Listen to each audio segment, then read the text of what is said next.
안녕하세요. 법도TV 엄정숙 부동산 전문 변호사입니다. 오늘은 저렴한 임대료의 상가도 재소전화해가 필요할까에 관한 내용입니다.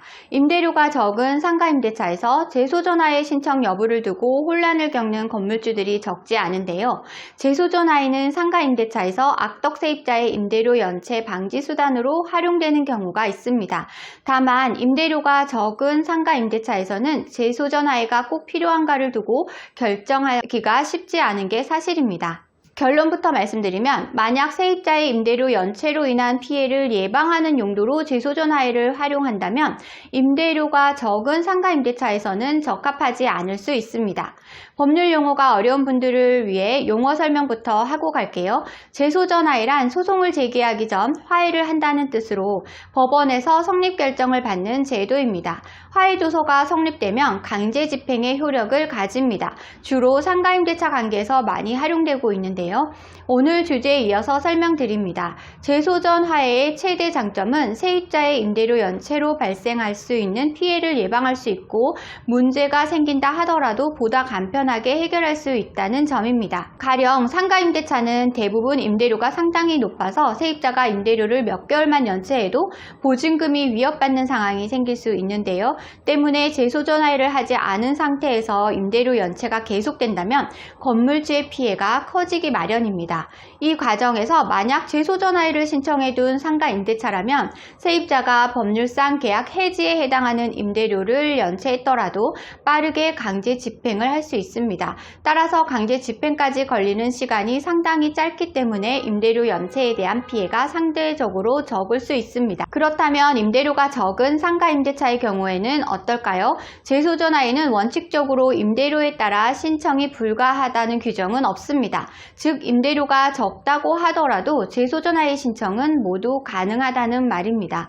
하지만 현실에서는 임대료가 상당히 적은 상가임대차에서는 재소전화해를 활용하지 않는 경우가 많습니다. 재소전화해는 법을 지키지 않는 악덕 세입자의 임대료 연체로 인해 건물주가 받을 수 있는 피해를 최소화하기 위한 것인데요. 다시 말해 피해를 예방하는 일종의 보험과도 같은 역할을 하고 있습니다. 그런데도 임대료가 적은 임대차에서 재소전화해를 꺼리는 이유는 재소전화해가 성립되는 과정에서 비용이 발생하기 때문입니다. 재소전화해에서 비용을 투자한다는 것은 큰 위험을 예방하고자 하는 목적이 큽니다. 하지만 임대료가 낮은 상가임대차에서는 재소전화해에 들어가는 비용 대비 임대료 연체로 인한 위험 부담이 현저히 낮기 때문에 재소전화해를 하지 않는 결과로 이어지는 것입니다. 대표적으로 사무실 용도로 사용하는 상가임대차에서는 손님이 오가는 영업장보다는 임대료가 적기 때문에 재소전화해를 맺는 사례가 드문 것이 현실입니다. 한편 같은 맥락에서 주택임대차의 경우에도 재소전화해 신청은 드문 편입니다. 물론 법률상 주택임대차는 재소전화해가 불가능한 것은 아닙니다. 실제로 고액의 월세를 지급하는 주택임대차에서는 재소전화해를 맺는 사례도 존재하기 때문입니다. 다만 두 가지 측면에서 재소전화해 신청을 고려하지 않는 이유가 있는데요. 먼저 주택은 상가 대비 월세가 현저히 적어서 위험의 부담이 낮다고 볼 수 있습니다.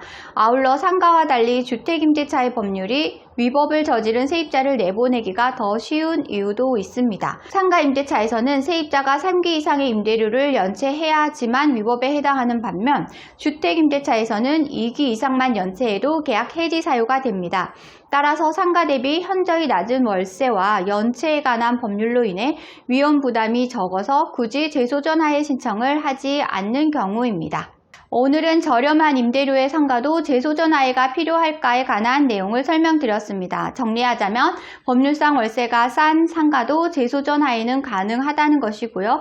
현실에서는 투자 대비 위험 부담이 적어서 잘 하고 있지는 않습니다. 상가보다 월세가 낮은 주택임대차에서도 재소전화해 이용이 적은 편입니다. 오늘 주제와 관련된 문의사항이나 재소전화해 관련 문의사항이 있으신 분들은 홈페이지에 문의사항을 남겨주시면 바로 답변 드리고 있는데요.